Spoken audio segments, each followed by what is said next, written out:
of its potential. Hmm. I'm sorry, I'm recording because just so I can go back to what you say, so I can help me in my research. Is that okay with you? That's okay with me. Okay, thank you. I appreciate it. Maybe you can send me the recording. Okay, thank you. Okay, no problem. I can use it in my research. Okay. So since the Haiti has so many missing link, for remember earlier we talked about businesses is what we're talking about. In fact, Yeah. that's the vehicle, that's the venue, that's the machine that turns asset and liabilities into opportunities as quicker than anything else. Yeah. So we call on organizations, government to support business. Hmm. And since Haiti has so many missing links, so many missing pillars that support businesses, typically, a working government would, excuse me, my phone keeps ringing. I'll be right back. Yeah, yeah.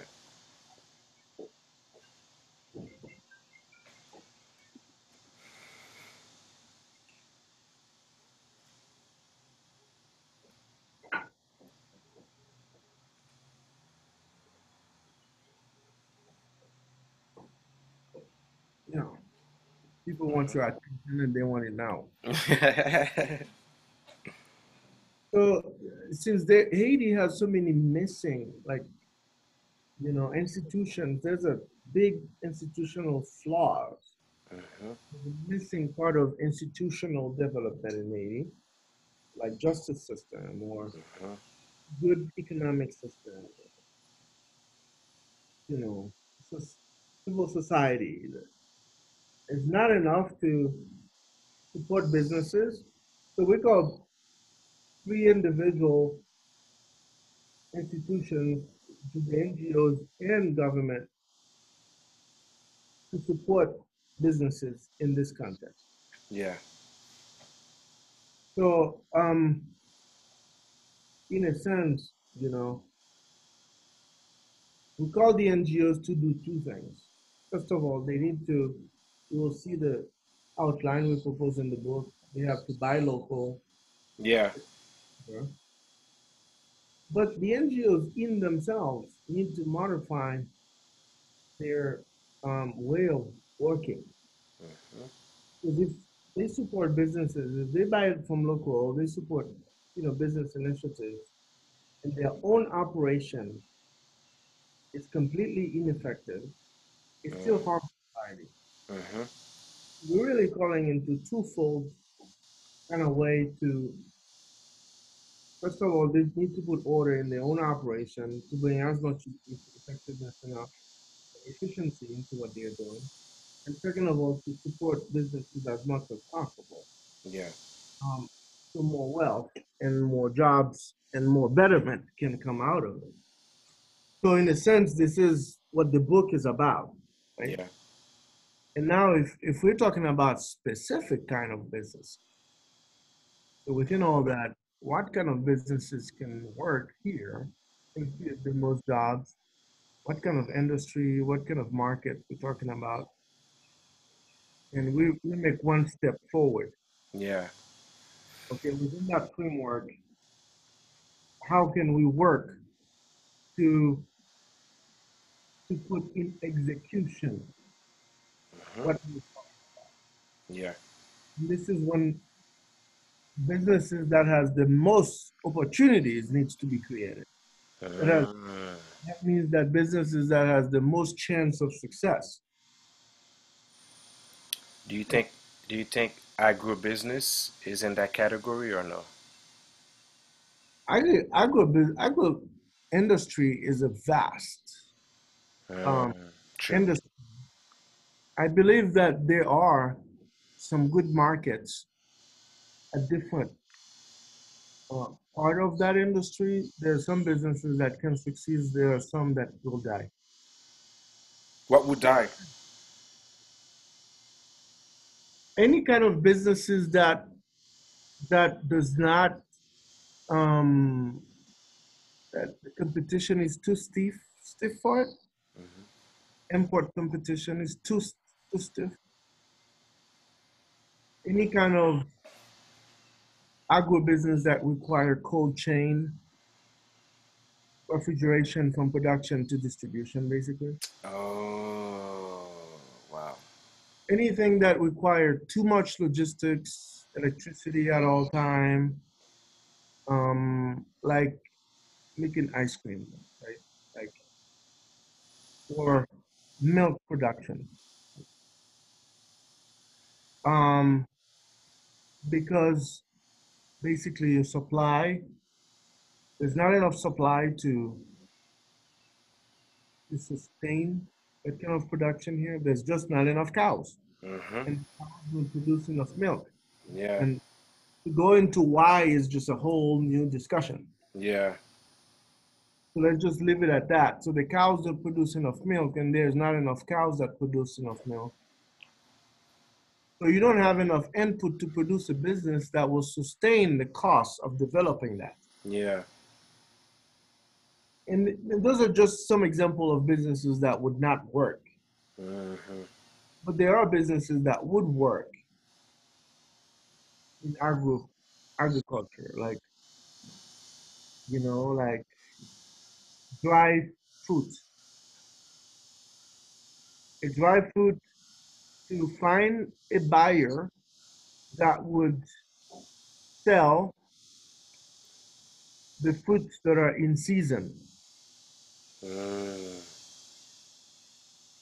There's not a way that you can off-season, on-season fruits preserved for off-season use if the there's not if that would require you to spend a lot of money Yeah. on refrigeration and energy because the cost of refrigeration, the cost of energy is really high. So every time you have to use cold chain, a Hmm. lot of energy to produce something, it Okay. gets very expensive. Okay. So dried fruit that would not require um, maybe you use energy in the production, but in the storage as an inventory, you would not need energy. That would keep the cost in check. The cost in Mm-hmm. That's one business that's possible, Okay. like dried fruits. And since this is not something that's widely consumed in Haiti, that would probably need to be exported somewhere, and then you have to deal with Food and Drug Administration and all that stuff, International laws. Yeah. national law. Um, but there are like papita, people are already doing that. Mm-hmm. Fried, fry it, Mm-hmm. and then you take and a stove and basically Yeah. uh, charcoal or propane to fry it. And once it's fried, you can leave it on the shelf for months. Mm-hmm. So those are, in a nutshell, basically the kind of businesses that will work and not work. So the key differentiator here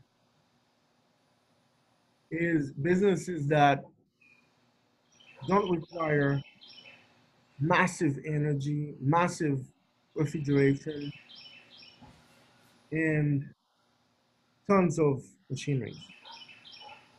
Because the cost of production and distribution in Haiti is extremely high. So you want a kind of business that allow you to to be efficient, basically. Okay. So let me give you a scenario. Let's say there are farmers. They cannot. They have land, but they cannot. The fact that they don't have a irrigation infrastructure to create the infrastructure to give them a consistent harvesting cycle. Yeah, What if what as a foundation, if we want to help and develop local business, is okay. we're gonna find you a microloan. We're gonna cut the cost and find your microloan that would install a irrigation system. Now this irrigation system is going to allow you to produce more. Am I in the right train of thoughts or no? No, yes, if their problem was production, Yeah. you are in the right path if you made a study and that study reveals black and white that the farmer's problem is production. Hmm. I have worked with a lot of people outside of Haiti, in Haiti, in the countryside outside of Port-au-Prince. Basically, a lot of organizations and businesses do a very poor job at identifying their problem. And they go and solve a problem they didn't have, okay? And basically, they keep on having the problem they had, and they bring a solution to a problem they didn't have. They did it. And obviously, they keep on spending more money to fix the same problem. So, if those farmers had production problems, that means that if they have a market that would consume 100 pounds of corn and they're only producing 80 pounds of corn. And the reason for that shortage is irrigation. Hmm. Then you give them a loan to solve that problem and therefore bring greater wealth to them. Yeah. Right? In that way, those farmers would have no problem to repay those loans Exactly. and increase their operation. However, Hmm. if if for some reason those farmers didn't have a production problem, like they had a huge inventory, Ah. okay? Yeah. Okay. Okay. Yeah. They have a huge inventory, and that's a proof right there that they don't have a production problem because the inventory is really high. Hmm. And then that means that they probably have, Distribution. Correct. yes, Distribution. distribution problem. So you would probably make an analysis to find out if it's because of transportation, if it's because of marketing, is it because the market is saturated? In that way, you would not give them a loan to buy irrigation. You would Yeah. give them a loan to solve the very problem they had, which is marketing or buying a truck or renting more truck. But either way, you need to find out the exact problem to help them solve it instead of help them solve the problem they don't have. Yeah. Do they usually are they usually upfront with their problems? Hey, this is the No, problem here. sometimes they don't know their problems. Okay. When I first started to work here, at that time I was working for Partners Worldwide, and Partners Worldwide is a network of small businesses. I mean, it's just like a growing network and amazing work we've done. Grew this partnership from 2007 to when I left about 2013. From three businesses to a network of, wow, incredible, hundreds of businesses, small businesses. One thing that I learned with most of these small businesses is they lack the capacity to identify their real problem. Mm. So basically, most of the time, what they ask for is loan to buy equipment, loans to buy. I remember when I first started my hotel, my small hotel, Is it the uh, lodge? Is it the Trinity Lodge? Trinity Lodge. I think you stayed there Yeah, yeah, many times. many times. So I remember one NGO approached me and said, Daniel, you started a lodge. I want to lend you money to buy two new business buses. So basically, they assumed that I had transportation problem for my groups, and then with Mm. two vans, I could uh, bring groups back and forth, and I would have a transportation services for my guests. But what they don't ask is, do you have a transportation problem? Because most of my guests come with their own transportation. Like when you were Mm-hmm. there, at Yeah. some point of time, you needed transportation from me Mm-hmm. because Arise Haiti or whatever organization you came with Mm-hmm. already had their transportation. Transportation, yeah. Same way when I started working with Partners Worldwide, that's one thing that I realized. There's a lady who was doing coffee, right? And that lady needed a loan.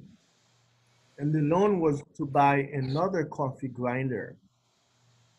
But Mm-hmm. she had piles and piles of coffee that was sitting there unsold. So basically, she would increase her inventory, increase her fixed costs. So she would have two additional costs that would eat away her profit. Mm-hmm. And Yeah. yet, this was the path she wanted to follow. What she needs was marketing. What she needs was a study to know, was there enough demand in her city? Does she need to go in a different city? Mm-hmm. Does she need to work through a network of distributors, a Mm-hmm. grocery store? Does she need to? That's what she needs to work on distribution, not on production. But Maybe so act- mhm. What I'm hearing a lot from you is distribution is really challenging in Haiti. for some businesses, yes, there are businesses that have production problems. What I'm Mm. saying is to work those businesses to help them identify the exact problems they have Uh-huh. so you can maximize the opportunities. Remember, we start out with opportunities, Yeah, right? yeah. Opportunity-based economic development. Opportunity-based economic development. So the distribution problem is tremendous in Haiti because, first of all, the basic infrastructures don't exist. Mm-hmm. You would always have that kind of problem when you have infrastructure in terms of roads, ports, airports, and electricity and all that. So you can assume it's gonna be somewhat of a challenge. But not all businesses do face that kind of challenges the same degree. Mm-hmm. Some face it more than others. There are businesses that are facing production problems. I know some businesses that have the distribution, and yet they can't produce as much as they need to.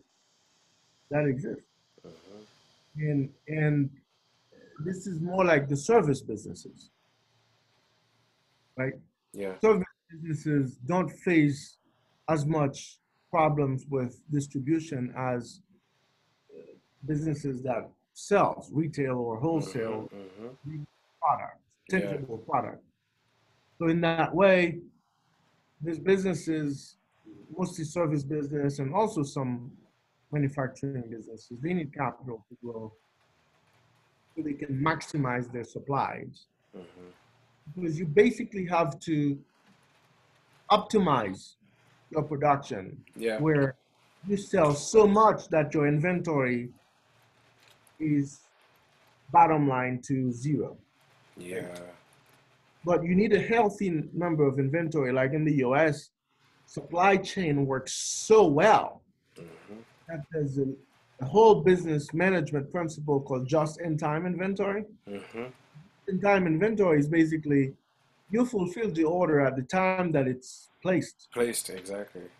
Zero inventory because you pay tax on property, you pay tax on inventory, you have to keep it in an environment, the safety and all that. So inventory costs money. But we're not gonna kid ourselves. Like for Haiti, you need a healthy number of inventory to be able to avoid disruption of Yeah. any uh, business supplies. Okay. That was very, very insightful. I want to jump on the subject of child sponsorship. What do you think about that? I think child sponsorship is a good thing, and I promote it. I work with two NGOs that do child sponsorship Okay.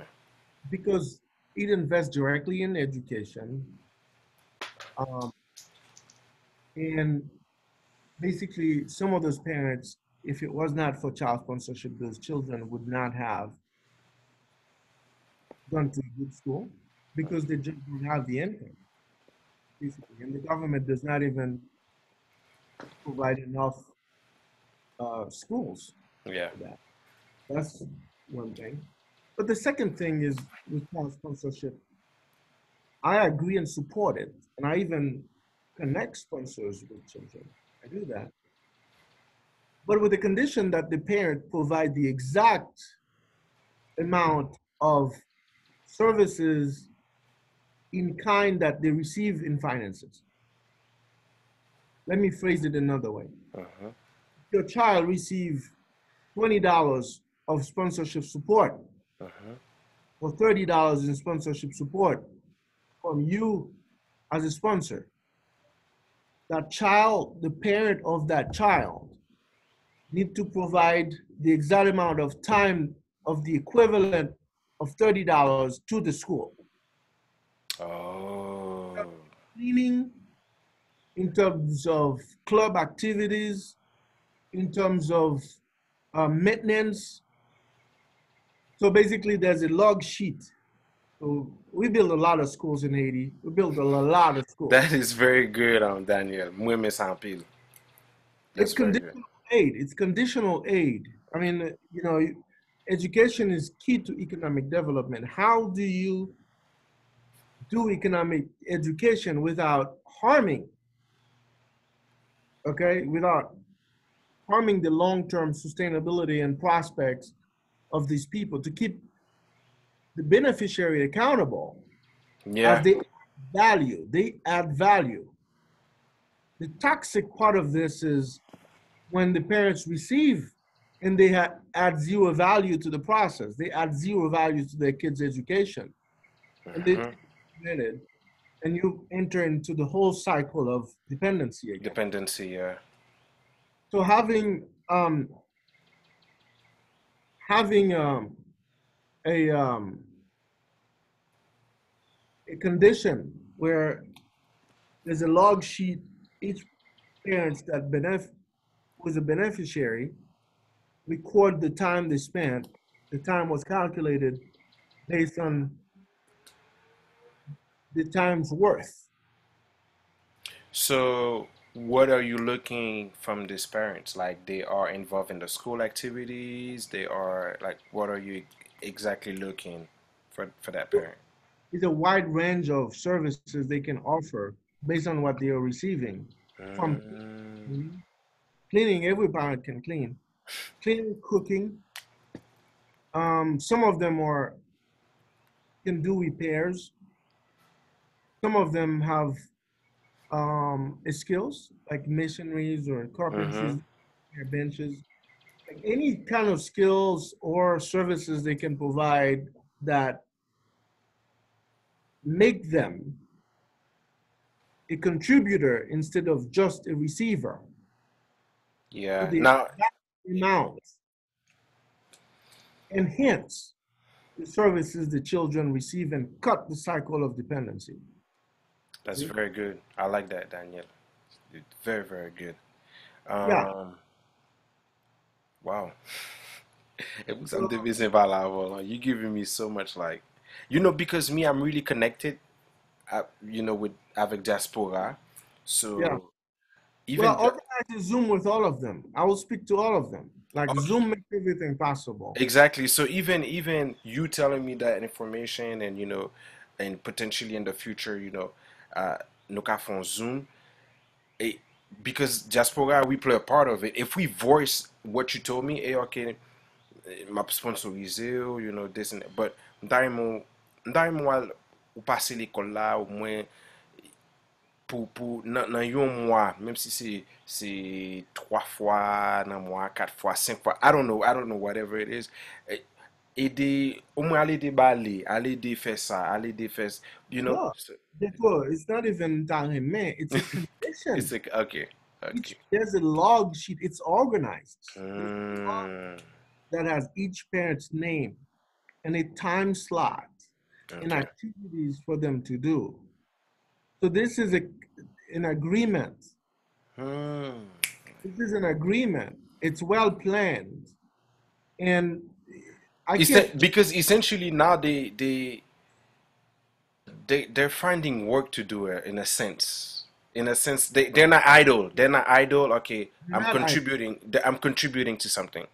Yeah, they're providing value for their children's education. That's what they're doing. And the sponsor is a three-way partnership. The sponsor is contributing, the parents are contributing, and society, the school system is contributing. And this is like the kind of partnership we're promoting. It's a value-based partnership where um, the parents don't have the income and then sponsor steps in, but the parents add a different kind of value that is equivalent for what they are receiving, right? Yeah, yeah. And we've seen this working. Parents take more pride. They are. It's all in the book. If you read the book, you're gonna Me, understand. me fait commencer. That's why I was like, man, like let me. I wanna just touch base with him, Yeah, because me commencer les livres là, and I'm like, this is golden, and so, but yeah, yeah, yeah, yeah. So this is pretty much the foundation that yeah, I'm working to found is to promote it's to promote abundance by advocating education and create jobs in yeah, places like Haiti, yeah. so yeah, that's why I was like, man, since Daniel, that's his field and his area, let me get some nuggets, some insights from him, so Very yeah, good. yeah. Well, I mean, the end goal is to create jobs so people can Yes, yes, exactly. self-sustainability is what we are aiming for. But unfortunately, for sustainability to happen, there's a layers of work and support in education, in health care, and basically that needs to happen to make an individual viable. Yeah. Um, as soon as we can find a way to do these things and promote entrepreneurship, this is when it will work. Without Mm, entrepreneurship is never going to work. yeah. Uh, so we have to create this environment Hmm. with the partnership of NGOs and businesses, and they have to work in the right path. In the right path. Yeah. Yeah. My next meeting is at 2, so unfortunately, I have. Daniel, this was really, I love this. Thank you so much for taking the time in your busy schedule to, even talk to me. I really appreciate this. Hey, I know your heart, and I know your team you're part of. I love your music, by the way, what you're doing. Thank you.